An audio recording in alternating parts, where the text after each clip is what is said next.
समझेंगे। इसको दो तरीके से डिफाइन कर सकते हैं, टीपी के पॉइंट ऑफ व्यू से, टोटल प्रोडक्ट के पॉइंट ऑफ व्यू से, और एमपी मतलब मार्जिनल प्रोडक्ट के पॉइंट ऑफ व्यू से। तो पहले टीपी के पॉइंट ऑफ व्यू से लॉ ऑफ वेरिएबल प्रोपोर्शन को समझते हैं।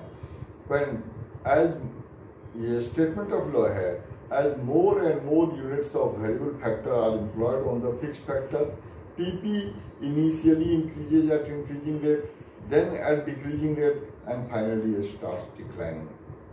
इसी को MP के पॉइंट ऑफ व्यू से ऐसे कह सकते हैं कि as more and more units of variable factor are employed on the fixed factor, MP initially increases, then decreases, and finally becomes negative. अब इस शॉर्ट टर्म प्रोडक्शन फंक्शन या लॉ ऑफ वेरिएबल प्रोपोर्शन के जो एजेंशंस हैं उसको भी याद कर लेंगे। इसके बाद अब ये समझेंगे कि लॉ ऑफ वेरिएबल प्रोपोर्शन के 3 स्टेजेस होते हैं। फर्स्ट स्टेज में टीपी इंक्रीजिंग रेट से इंक्रीज होता है और एमपी इंक्रीज होता है, इसको इंक्रीजिंग रिटर्न टू फैक्टर कहते हैं। सेकेंड फेज में टीपी डिक्रीजिंग रेट से इंक्रीज होता है और एमपी डिक्रीज होता है, इसको डिक्रीजिंग रिटर्न टू फैक्टर कहते हैं। थर्ड फेज में एमपी नेगेटिव हो जाता है और टीपी डिक्रीज होने लगता है, इसको नेगेटिव रिटर्न टू फैक्टर कहते हैं। अब इन तीनों फेजेज के अपने अपने रीजन होते हैं कि पहले वो इंक्रीज क्यों होता है, इंक्रीजिंग रेट से इंक्रीज क्यों होता है, फर्स्ट फेज का रीजन क्या है, सेकेंड फेज का रीजन क्या है, थर्ड फेज का रीजन क्या है।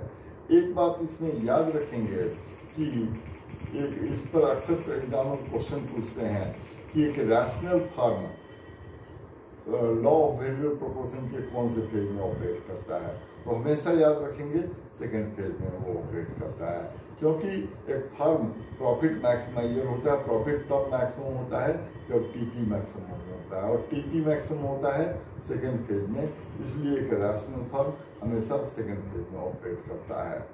अब थर्ड इसी चैप्टर में और एक कॉन्सेप्ट है law of diminishing return. Law of diminishing return law of variable proportion के सेकेंड फेज से रिलेटेड है। इसमें ये कहा हुआ है as more and more units of variable factor are employed on the fixed factor, a stage comes when marginal product starts declining. बस इस चैप्टर में यही है। बंद करो।